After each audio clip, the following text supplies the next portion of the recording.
موضوع پڑھا جائے گی، گھنٹوں تقریر کی جا سکتی ہے، اشرا پڑھا جا سکتا ہے صرف امام صادق۔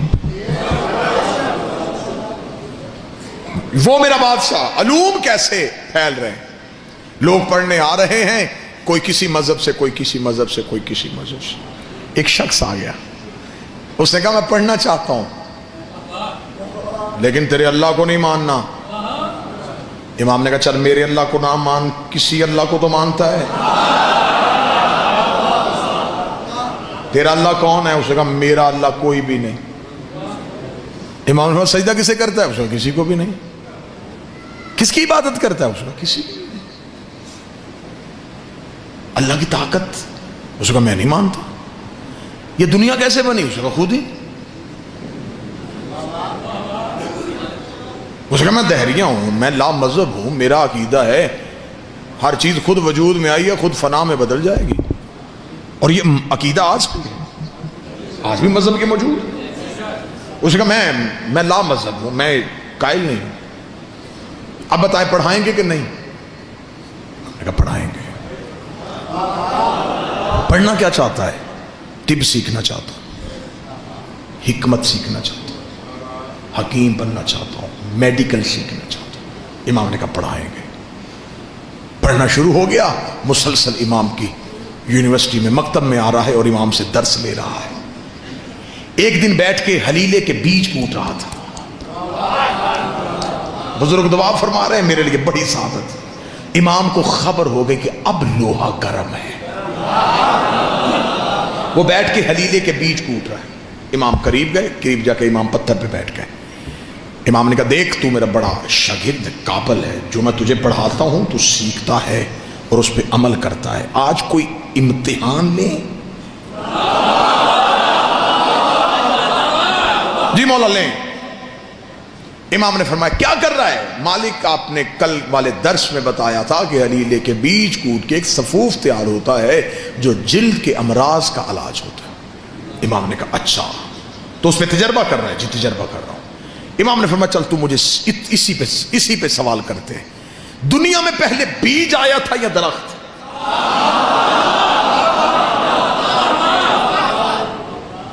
سوچنے کے بعد امام کا چہرہ دیکھا، بیج آیا تھا۔ امام نے کہا کس درخت سے گرا تھا؟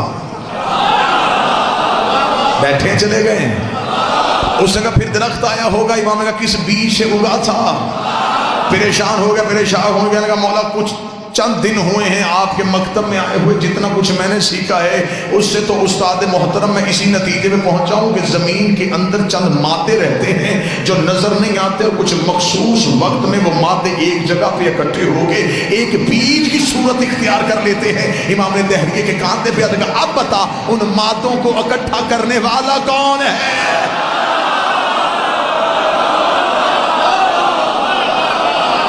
کون ہے جو ان مادوں کو اکٹھا کرتا ہے؟ تو نے نہ نظر آنے والے مادے مان لیے، نہ نظر آنے والا اللہ کیوں نہیں مانا؟ جیسے مادے نظر نہیں آتے ایسے مادوں کا خالق بھی نظر نہیں آتا، جیسے وہ بھی چھپے ہوئے راز ہے ایسے وہ بھی چھپا ہوا راز ہے۔ اتنا کہنا تھا، اس نے قدموں پہ ہاتھ رکھے گا قربان جاؤں تیرے، تو نے صرف اللہ منوایا نہیں، تو نے تو دکھا بھی دیا، تو نے منوایا نہیں، تو نے دکھا دیا۔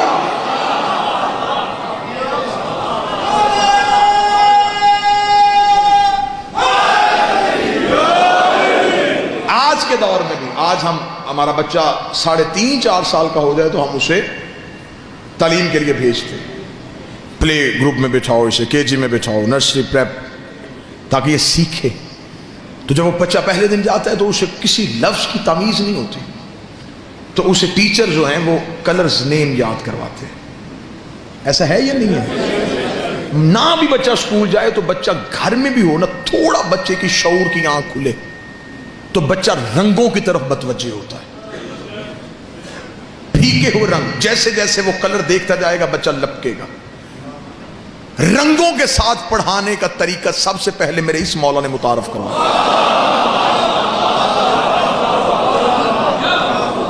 جب لوگ امام سے پڑھنے کے لیے آتے نا تو مولا نے فرمایا اکیلے نہ آیا کرو، گھروں سے بچوں کو لایا کرو۔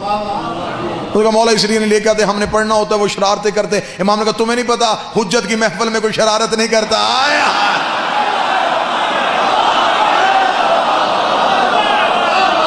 لایا کرو بچے لے کے آیا کرو ساتھ. اگلے دن وہ بچے ساتھ لے کے آئے. امام نے جب ایک درس پڑھا دیا تو امام بچوں کے ساتھ زمین پہ بیٹھ گئے. اور اس دن تاریخ کہتی ہے کہ امام مختلف رنگوں کے پھل لے کے آئے تھے. امام نے بچوں کو وہ مختلف پھل دکھانے شروع کیے. لوگوں نے امام سے کہا مولا یہ کیا کر رہے ہیں؟ امام نے فرمایا تم نہیں جانتے، بچہ سب سے پہلے رنگوں سے سیکھتا ہے. یہ بچوں کی تعلیم کا طریقہ بھی امام نے متعارف کروایا. آج بھی دنیا کی ٹاپ ترین یونیورسٹیز کے پروفیسرز نے مل کے بیٹھ کے متفق علیہ یہ فیصلہ کیا ہے کہ دنیا میں ایک شخصیت ہے جس نے ہر علم پہ بات کی ہے، جو شیعوں کا چھٹا امام ہے. اور دنیا کی یہ مذہب کی سچائیاں ہیں. یہ میں اپنی قوم کے نوجوانوں کے معلومات کے لیے اس پہ ریسرچ کیجئے گا. دنیا کے 36 مشہور پروفیسرز نے، جس میں کوئی بھی چھوٹی یونیورسٹی نہیں، بڑی یونیورسٹیز، ان کے ٹاپ کے پروفیسرز نے مل کے بیٹھ کے متفق علیہ ایک سیمینار میں فیصلہ کیا ایک شخصیت ہے جس نے ہر علم پہ بات کی ہے اور وہ شیعوں کا امام ہے. پھر انہوں نے فزکس والے نے امام کا فزکس پہ دیا ہوا مقالہ، کیمسٹری والے نے کہا کہ امام نے کیمیا پہ کیا کیا کہا، میتھ والے نے میتھ کا بتایا، سائنس والے نے سائنس کا بتایا. انہوں نے وہ سارے جب اکٹھے کیے تو پھر انہیں ایک کتاب کی صورت دی. اس کتاب کا نام جو انہوں نے رکھا وہ نام ہی آپ کے چہروں پہ تازگی لے آئے گا. جرمنی، فرانس، پیرس، یہاں سے بیک وقت میں یہ کتاب شائع ہوئی اور اس کا نام رکھا گیا super brain in the world, دنیا کا سب سے بڑا دماغ. یہی کتاب وہاں سے ایران میں گئی تو فارسی میں چھپی. اس کا نام رکھا گیا مغز جہان شیعت. شیعت کی دنیا کا سب سے بڑا دماغ. یہ کتاب انڈیا پہنچی تو لکھنؤ میں چھپی. اس کا نام رکھا گیا امام جعفر صادق کے سائنسی انکشافات. یہ کتاب آپ کے پاکستان کے لاہور کے اردو بازار میں آ کے شائع ہوئی تو اس کا نام ہے سپر مین ان اسلام. نوجوان ضرور اس کتاب کا مطالعہ کریں. یہ آپ ڈاؤن لوڈ بھی کر سکتے ہیں، آپ کو پی ڈی ایف کی اس کی فائل بھی مل سکتی ہے. اس میں دنیا کی 36 یونیورسٹیز کے پروفیسر نے اپنے مولا ہمارے امام کو خراج پیش کیا ہوا ہے. امام کی جو پہلی کلاس امام سے فارغ التحصیل، بور تو نہیں ہو رہے آپ موضوع سے؟ متوجہ نہیں. امام کی جو پہلی کلاس فارغ ہوئی اس میں کتنے شاگرد گئے؟ 40,000. ایک روایت 30,000 کی، ایک 40، ایک نے 70,000 لکھا. یہ پہلی کھیپ تھی جو امام نے پڑھا کے فارغ کی جلدی جلدی. اور جب یہ پڑھ کے نکلے تو امام نے فرمایا اب گھروں میں نہ جانا. یہ نہ ہوگا سیکھ کے اب گھروں میں جا کے بیٹھ جاؤ. مولا حکم فرمایا پھیل جاؤ، دنیا کے کونے منتخب کر لو، دور دور چلے جاؤ، پھیل جاؤ دنیا میں. اب علم ان کے سینوں میں تھا. کوئی تلاشی لیتا بھی تو پتہ نہ چلتا.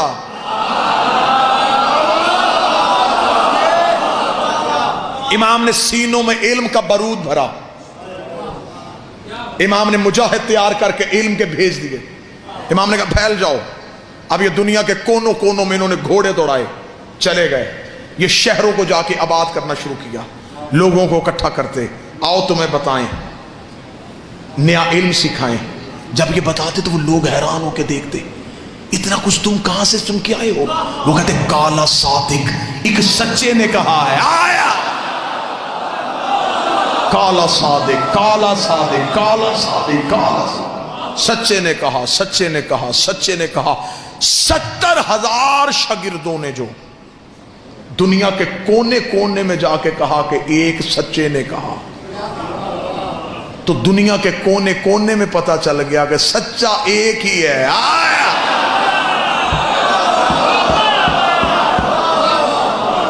اب یہ فقہ پھیل رہی ہے، جہاں بھی جا رہی ہے یہ فقہ صادقی ہو رہی ہے.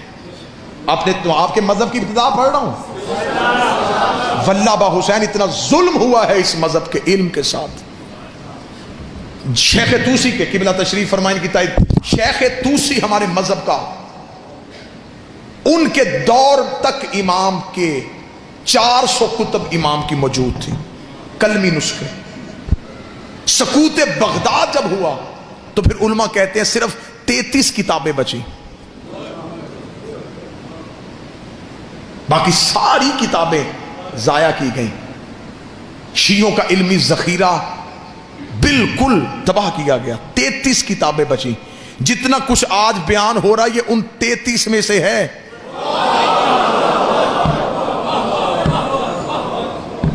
چار 100 آ جاتی تو کیا ہوتا. اور بہت سے علماء نے یہ لکھا ہے کہ وہ کتابیں محفوظ ہیں ہمارے وقت کے امام کے پاس. جب وہ ظاہر ہوں گے تو وہ امام کے کلمی نسخے ان کے پاس اسی صورت میں موجود ہیں. فقہ کس دور میں پھیل رہی ہے؟ جس دور میں آپ یہ نہ سمجھیں کہ شیعت آپ تک پھولوں کی سیج پہ چل کے آئی ہے. ایک لمحے کے لیے اگر آپ تاریخ سے شیعت کی تاریخ اٹھا کے دیکھ لینا کہ ہم تک یہ فقہ پہنچی کیسے ہے. آج آپ کو یہاں مجلس 2 گھنٹے کے فضائل، 6 گھنٹے کے فضائل، وہاں مجلس، وہاں فضائل، وہاں مجلس، وہاں فضائل. میں منبر کے تقدس کی قسم کھا کے کہتا ہوں ایک معصوم کی حدیث سننے کے لیے لوگ 900 میل سفر کرتے تھے. پتہ چلتا تھا کہ 900 میل کے فاصلے میں ایک ایسا محدث رہتا ہے جس کے پاس معصوم امام کی ایک حدیث ہے. لوگ سفر کر کے اس کا پتہ ڈھونڈتے، اس کے پاس جا کے کہتے کہ ہم تجھے جو چاہتا ہے وہ دیں گے، ہمیں وہ مولا کی حدیث سنا دے جو تیرے پاس ہے. میرے 5ویں بادشاہ سے ایک بندے نے پوچھا مولا جب ہم شیعہ آپس میں ایک دوسرے کو ملا کریں تو مولا کیا تحفے دیا کریں جو آپ کی سنت ہو؟ اچھا لباس دیں، بہتر سواری دیں یا اچھی خوشبو دیں؟ امام فرماتے اگر میرا شیعہ دوسرے شیعہ کو بہتر تحفہ دینا چاہتا ہے سب سے بہتر تحفہ یہ جب بھی ایک دوسرے کو ملو ہماری حدیث سنایا کرو. وہ اسے ملے کہ تیرے پاس کوئی مولا کا نیا فرمان ہے، کہیں سے کوئی نیا بادشاہ کا فرمان سنا ہے تو مجھے سنا. اگر تیرے پاس کوئی معلق کا کوئی نیا عرفان، کوئی معرفت والی حدیث ہے تو مجھے بتا.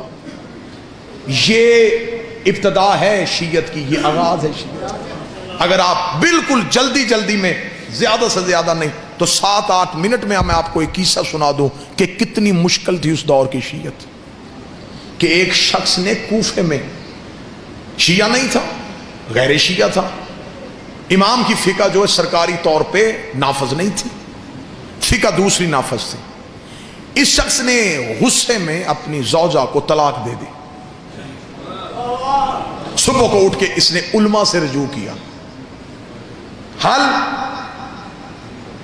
انہوں نے جو حل بتایا اس نے کہا نہیں، اسلام غیرت کا مذہب ہے. منبر کی تہذیب ہر بات کو کھولنے کی اجازت بھی نہیں دیتی. یہ تو مولوی کا شروع سے طریقہ کار ہے نا جی، کہ کوئی نہ کوئی رستہ تو اس نے نکال. ایک بندے نے مولوی سے جا کے کہا تھا، اس نے کہا مولوی صاحب میں نے غصے میں اپنی بیوی کو طلاق دے دی ہے. اس نے کہا جی یہ حل ہے. اس نے کہا یہ نہیں مولوی صاحب اس کے علاوہ کوئی حل. اس نے کہا میں کیسے حل نکالوں؟ اس نے کہا اچھا مولوی صاحب حل کوئی نہیں، میری قسمت یہ 10,000 روپیہ مدرسے کے لیے چندہ لے کے آیا تھا، اگر کوئی حل نکل آتا تو شاید چندہ بھی دے دیتا. اس نے کہا اچھا مجھے بتا طلاق کہا تھا یا طلاق کہا تھا؟ اس نے کہا جی میں نے طلاق کہا تھا. اس نے کہا تے سے نہیں ہوتی،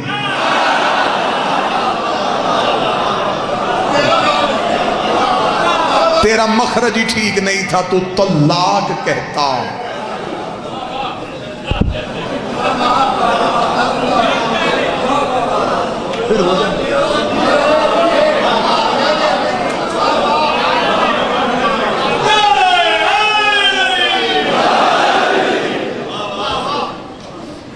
اقبال ہی نے کہا تھا نا کہ ملا تو ابلیس کو بھی برگلا دے. اب اس نے کہا کہ کوئی حل؟ انہوں نے کہا جی حل تو پھر یہی ہے. اس نے کہا یار کوئی کسی جگہ سے کوئی اور حل مل سکتا ہے؟ ایک شخص نے کہا ایک حل ہے، ایک فقہ ہے، سرکاری طور پہ نافذ نہیں، حکومت اس کی مخالف ہے، حکومت اسے کسی صورت میں نافذ نہیں ہونے دے رہی، بانی اس کا مدینے ہے۔ اس کا وہ کس کی ہے؟ اس کا رسول کے بیٹے کی۔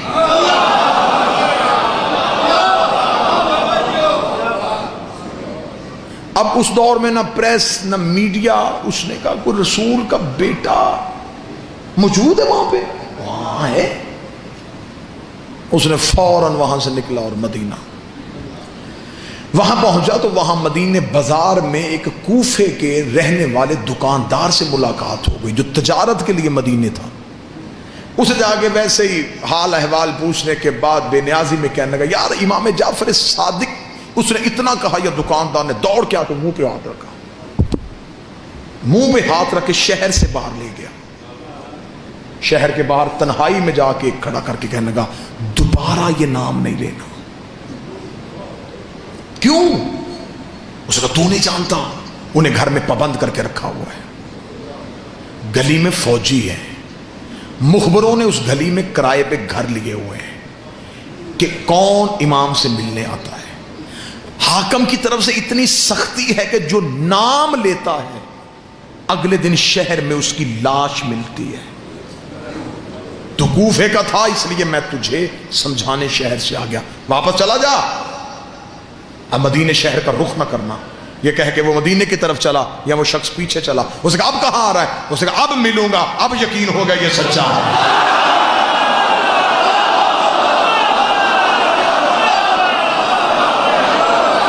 کیوں سچا ہے؟ اس نے کہا جھوٹ میں پابندی نہیں ہوتی،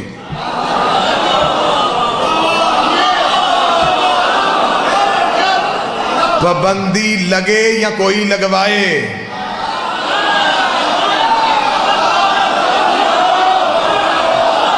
ہوتی ہمیشہ سچ پہ ہی ہے۔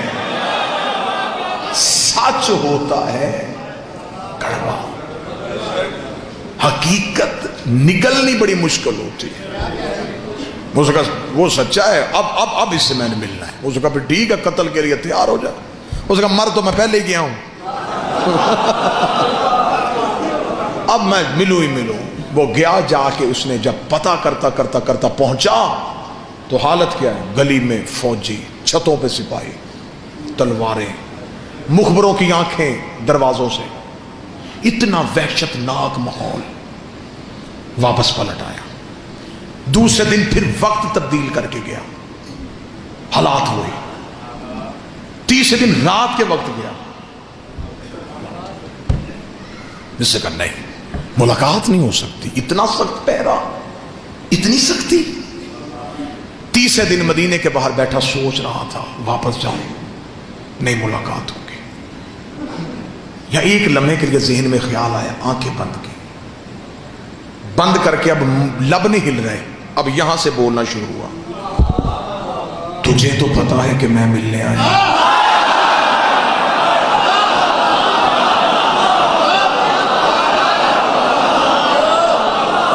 تجھے تو خبر ہے کہ میں آیا، مل لے، بڑا دور سے آیا۔ اب یہ عشق کا تقاضا ہے کہ یہاں کا لہجہ وہ جلدی سنتے ہیں۔ جو ہی اس نے یہاں سے پکارا تو کان میں ایک آواز آئی، سبزی لے لو۔ اس نے پیچھے مڑ کے دیکھا تو ایک سبزی فروش، بسیدہ سا لباس، سر پہ سبزی کا ٹوکرا، بے نیازی سے جا رہا ہے۔ بھائی کہاں جا رہا ہے؟ مدینے۔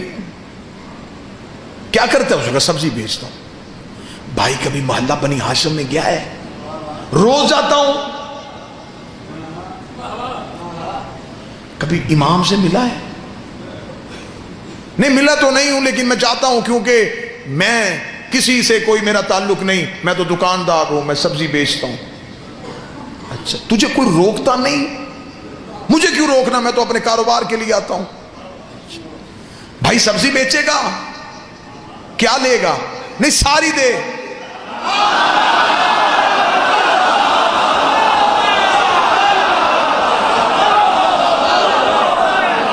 اب یہ مجلس کا جو اتنا پورشن ہے اس کا تعلق ہے تمہاری روح کے ساتھ. یوں تمہارے بدنوں سے روحیں پرواز کریں گی اور تمہیں یوں مدینے میں دہلیز بادشاہ کا سجدہ نصیب ہو.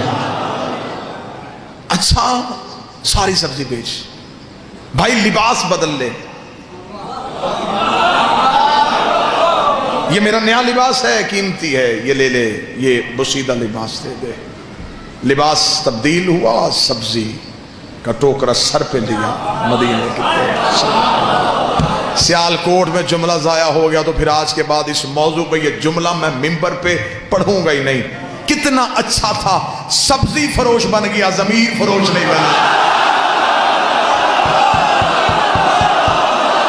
واہ یا حسین، یہ ہے قدر، اسے کہتے ہیں قدر.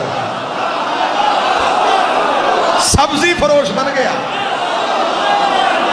عقیدہ فروش نہیں بنا.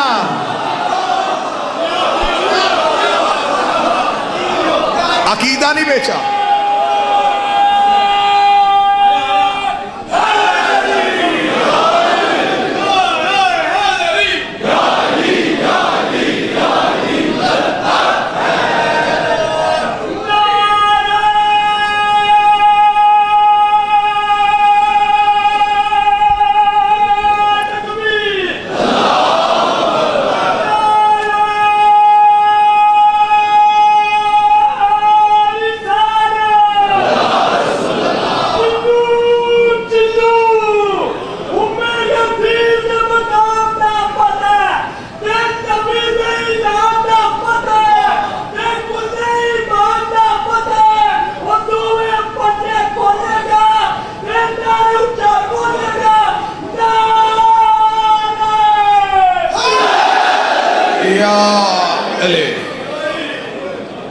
سبزی فروش بن کے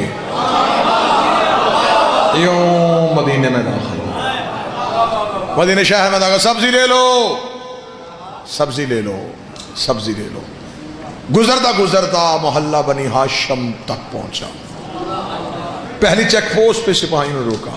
اچھا اچھا اچھا سبزی فروش ہے، چل. اب محلے میں قدم آ گیا ہے، دل کی دھڑکن کانوں میں سن رہی ہے، اپنے ہی پاؤں اٹھانا مشکل ہو رہا ہے. جس کے لیے ترس رہا تھا وہ لمحہ آ گیا ہے. مخبروں کی آنکھیں بھی دیکھ رہا ہے، سپاہیوں کی تلواریں بھی نظر آ رہی ہیں، فوجیوں کے پہرے بھی ہیں. قدم بڑھتے چلے جا رہے ہیں. جو ہی دیکھا کہ دروازے کے سامنے سپاہیوں کا رش زیادہ ہے، ذہن میں پتہ چل گیا یہی گھر ہے، یہ دروازہ ہے. اس دروازے کے سامنے پہنچا، سپاہیوں نے پھر روکا، تلاشی لی، گزرا. اب یوں دائیں طرف امام کا دروازہ ہے. سپاہیوں کے خوف سے دیکھ بھی نہیں رہا، گزر بھی رہا ہے. اگلا قدم دروازے سے آگے بڑھنے والا تھا، یا پھر یہاں سے بولا یہاں تک میں آ گیا ہوں، یہاں تک آنا میرے بس میں تھا، یہاں تک میں پہنچ گیا ہوں. اب گیا تو پھر میں چلا جاؤں گا، اب نہیں میں واپس آؤں گا. مجھے 3 دن ہو گئے ہیں تیرے انتظار میں، اب تو مجھ سے مل لے. چل جواب نہ بتانا، مل تو لے، چل دیکھ تو لوں. ابھی یہ کہہ رہا تھا یا امام کی حویلی کا دروازہ کھلا، نوکر کی آواز آئی، سبزی فروش اندر آ، آج مولا نے سبزی دے کے لینی ہے. تو بیٹھا سیال کوٹ میں، آج میرے مولا نے سبزی دے کے لینی ہے.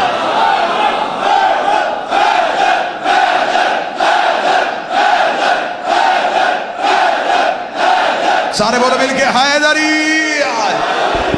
کل بھی خراب سبزی دے گیا، شرم نہیں آتی مدینے شہر میں رہتے ہوئے ایسا تجارت. اندر آ. جہاں لگا سپاہی، رک رک رک کدھر؟ وہ غلام کہہ رہا ہے کہ اس کے آقا نے آج سبزی دیکھ کے لینی ہے. جانتا ہے اندر کون ہے؟ نہیں. شیعوں کا امام ہے، حاکم کی طرف سے پابندی ہے، کوئی نہیں ملے گا، ہم تیرے ساتھ جائیں گے. 2 سپاہی پھر ساتھ چلے. اب امام کے صحن میں جا کے بیٹھ گیا. سبزی کا ٹوکرا سامنے، سپاہی دائیں بائیں، نظریں ہیں امام کے حجرے کے دروازے۔ کتنا خوش نصیب تھا بادشاہ کے سینے میں بیٹھا، نظریں یوں حجرے کے دروازے پہ اور دیکھ رہا ہے۔ دیکھوں گا، پوچھوں گا کچھ نہیں، دیکھو تو صحیح کہ محمد کیسے تھے۔ سنا ہے کہ علی بڑا خوبصورت تھا، حسن کے حسن کے بڑے چرچے، کہتے ہیں حسین بڑا کریم تھا۔ اس سے پتہ چل جائے گا کہ یہ کیا ہے، یہ کون ہے، یہ کیسے ہیں۔ دل تیز تیز دھڑک رہا ہے، سانسیں بند ہو رہی ہیں۔ حجرے کا دروازہ کھلا، امام کا پہلا قدم سین میں آیا، آنکھیں ایسے رک گئیں جیسے مصر کی عورتیں یوسف نے۔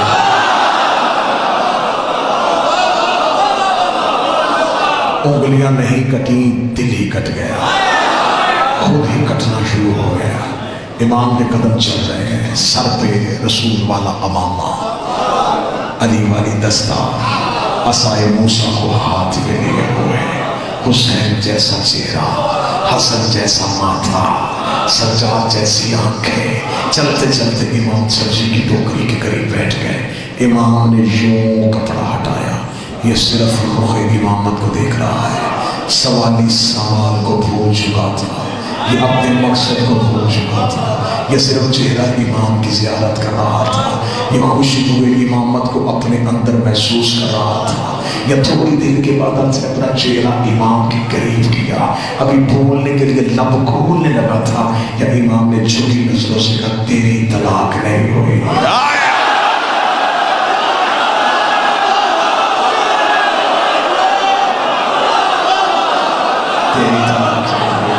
تیری طلاق نہیں ہوئی۔ امام نے اتنا جملہ کہا، آنکھیں چندھا کے کھولے، آہستہ سے کہنے لگا میں نے پوچھا تو نہیں۔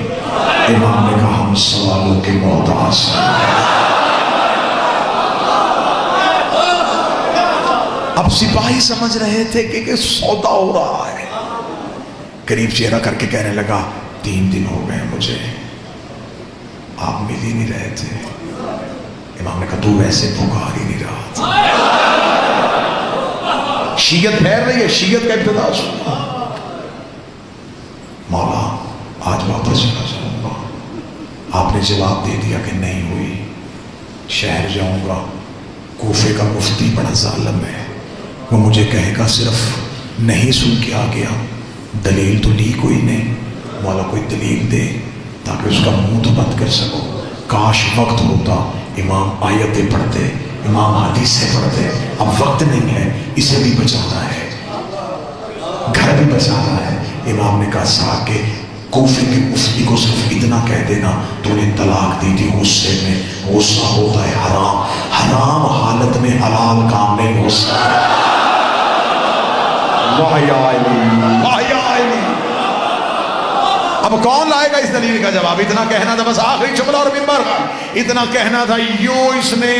اور یہ محبت کا تقاضا ہے کہ جب محبت غالب آتی ہے تو سب سے پہلے خوف ختم ہو جاتا ہے۔ اب اسے سپاہیوں کا ڈر نہیں رہا، علی کہہ کے اٹھ کے کھڑا ہو گیا۔ سپاہیوں نے نیام سے تلواریں کھینچی، انہوں نے کہا ہمیں پہلے ہی پتا تھا تو جعفر صادق کا کوئی شیعہ ہے، بھیس بدل کے مدینے شہر میں آیا ہے۔ سپاہیوں نے گریبان سے پکڑ کے بدن کو گھسیٹنا شروع کیا، اس کی نظریں امام کی طرف تھی، امام کی طرف دیکھ کے مسکرا کے کہا اب زندگی سے محبت نہیں رہی، اب موت کا ڈر نہیں رہا، اب میرے بدن کا لہو تیرے قدموں میں آ جائے، اس سے بڑھ کے میرے لیے عزاز کوئی نہیں ہوگا۔ لیکن زہرا کا بیٹا مجھے اتنا بتا دے، میں روز سوچا کرتا تھا کہ واپس چلا جاؤں، آدھے رستے سے واپس آ جاتا تھا، مجھے کون سی چیز واپس نہیں جانے دیتی تھی؟ امام نے کہا ایک دن بھی تیری ماں نے تیری تربیت میں خیانت کی ہوتی تو میرے دروازے پہ آئی نہیں۔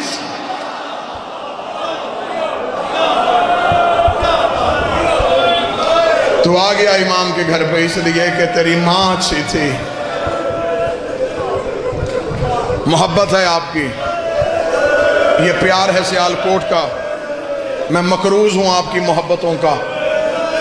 آپ کی محبت میں بڑھ گیا، جس نے پوری کائنات کو بولنا سکھایا تھا، اس کی ماں بازار میں چادر مانگ رہی تھی.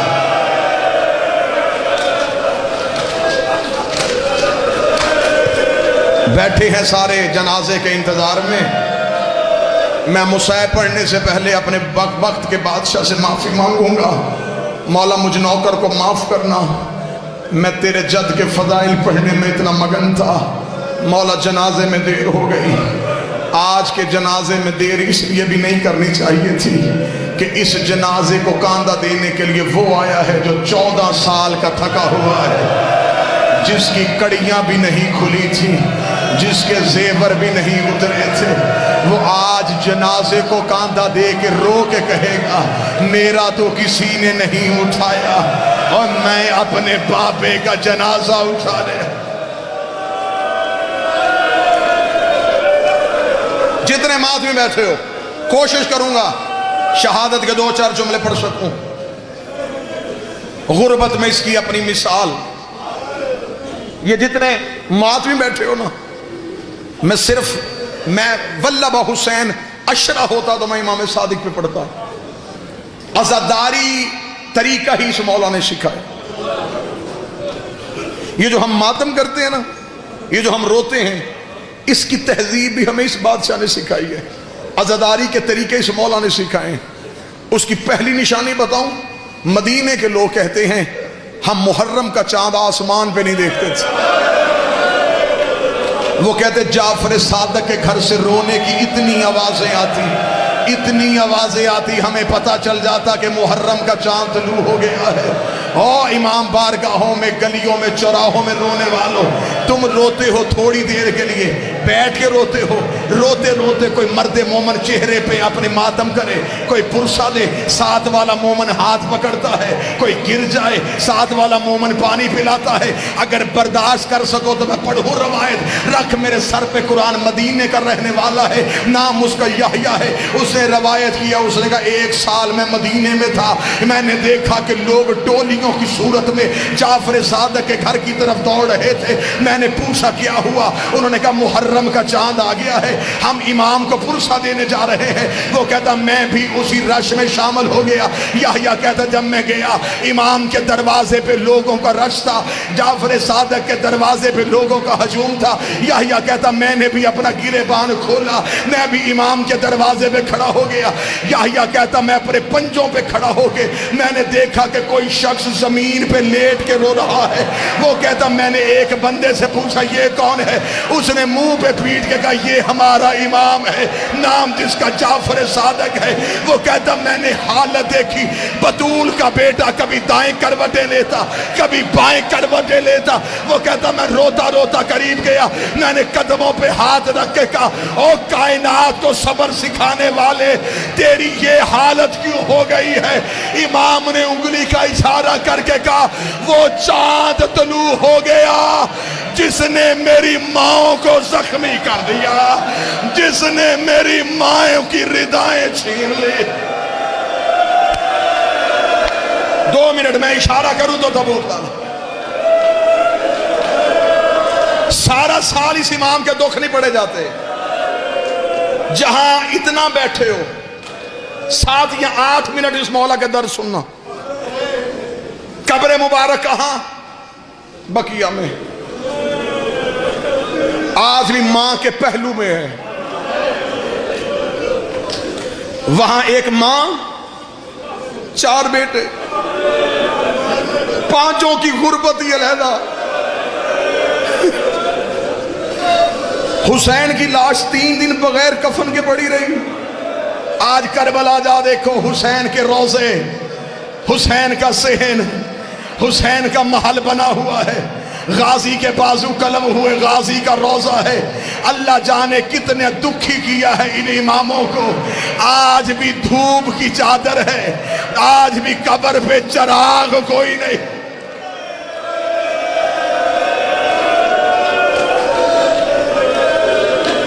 میں جتنی دیر بادشاہ کی مصیبت پڑھوں ہائے ضرور کہنا. اور ایک محرم قریب آ رہا ہے، عزاداری کے حوالے سے اس مولا کا ایک فرمان سناؤں. اکثر میں نے لوگوں کو دیکھا ہے محبت میں کوئی کمی نہیں، لیکن بعض احباب روتے روتے اپنا چہرہ چھپا دیتے. یہی میرے مولا مجلس پڑھ رہے تھے، سامنے بیٹھے کہ بندے نے چہرہ چھپا کے رونا شروع کیا، امام نے مجلس چھوڑی، امام نے مجمع سے جا کے اس کے چہرے سے رومال ہٹایا، امام نے کہا کیا تو میری دادی سے شرمندہ ہے؟ چہرہ چھپا کے کیوں رو رہا ہے؟ مولا کیسے رو؟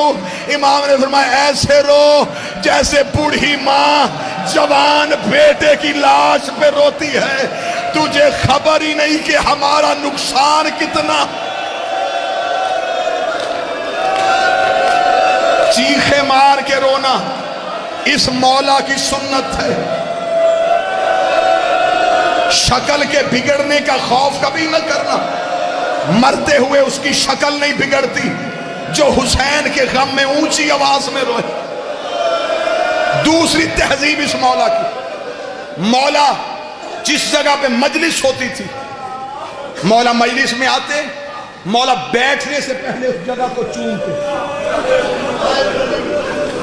مولا نے کہا اگر دنیا کو پتہ چل جائے حسین کے رونے والی جگہ کی منزلت کیا ہے، امام فرماتے لوگ اپنے گھروں میں جانا چھوڑ دیں۔ امام فرماتے یہاں فرشتے اپنے پر مس کرتے ہیں، اتنی متبرک ہے حسین کے رونے کی جگہ۔ بس عزادارو، پہلی غربت پڑھنے لگا ہوں اس بادشاہ کی، 3 بار امت نے زہرا کے گھر کو آگ لگائی۔ پہلی بار جب سیدہ بیٹیوں کے ساتھ مدینے تھی، انہوں نے امام کے گھر کو آگ لگا دی۔ 8 شوال یوم نہدا میں جنت البقیع بھی گزرا ہے۔ میں بطول کی غربت پہ ایک جملہ پڑھ دیتا ہوں، رکھ میرے سر پہ قرآن۔ انہوں نے صرف دروازہ نہیں گرایا تھا، انہوں نے بطول کی حویلی گرا دی تھی۔ میں نے اپنے کانوں سے ایک عظیم عالم دین سے روایت سنی ہے، اس نے کہا اس سے بھی زیادہ غریب ہوگا علی کہ مسلمانوں نے علی کے گھر کی دیوار گرا دی۔ کئی دن علی نے کپڑا لگا کے بیٹیوں کے پردے کا بندوبست کیا، رو رو کے گلی میں کھڑا ہو کے کہتا تھا اس گلی سے نہ گزرنا، میری بیٹیاں بیٹھی۔ دوسری بار امت نے آگ لگائی کربلا کے جنگل میں، بطول کی بیٹیوں کے خیمے میں۔ تیسری بار آگ کب لگی؟ جب جعفر صادق اپنے گھر میں اولاد کے ساتھ رہ رہے تھے، ابن زید ملعون نے سپاہیوں کو ساتھ لے کے جعفر صادق کی حویلی کو آگ لگا دی۔ دعا کیا کرو رات کے وقت کسی شریف کے گھر کو آگ نہ لگے۔ ادھر امام کی حویلی کو آگ لگی، امام کی 3 بیٹیاں تڑپ کے اٹھی، وہاں گئی جہاں تیرا 7واں امام تھا، رو کے کہتی قاسم جاگ، ہمارے گھر کو آگ لگ گئی ہے۔ امام نے اپنے سر سے امامہ اتارا، امام نے کپڑے سے آگ کو بجھانا شروع کیا، امام کے امامے کو آگ لگی۔ موسیٰ کاظم کی چھوٹی بہن نے امام کے کرتے پہ ہاتھ ڈالا، رو کے دی کاظم تیرے امامے کو آگ لگ گئی ہے۔ کاظم نے بہن کو سینے سے لگایا، رو کے کہتے ہو قربان جاؤں، تجھے بھائی کا جلتا ہوا امامہ برداشت نہیں ہوا۔ ہائے غربت میرے دادے سجاد کی، جس کے سامنے آ کے سکینہ نے کہا سجاد میرے کرتے کو آگ لگ گئی، اور مجھے بتا میں جل کے مروں۔ برداشت کرو گے؟ لے آؤ جنازہ غریب کا، یا کوئی ماتمی مر جائے گا۔ جعفر صادق کا جنازہ، بطول کے بیٹے کا جنازہ، بغداد کے قیدی کے غریب باپ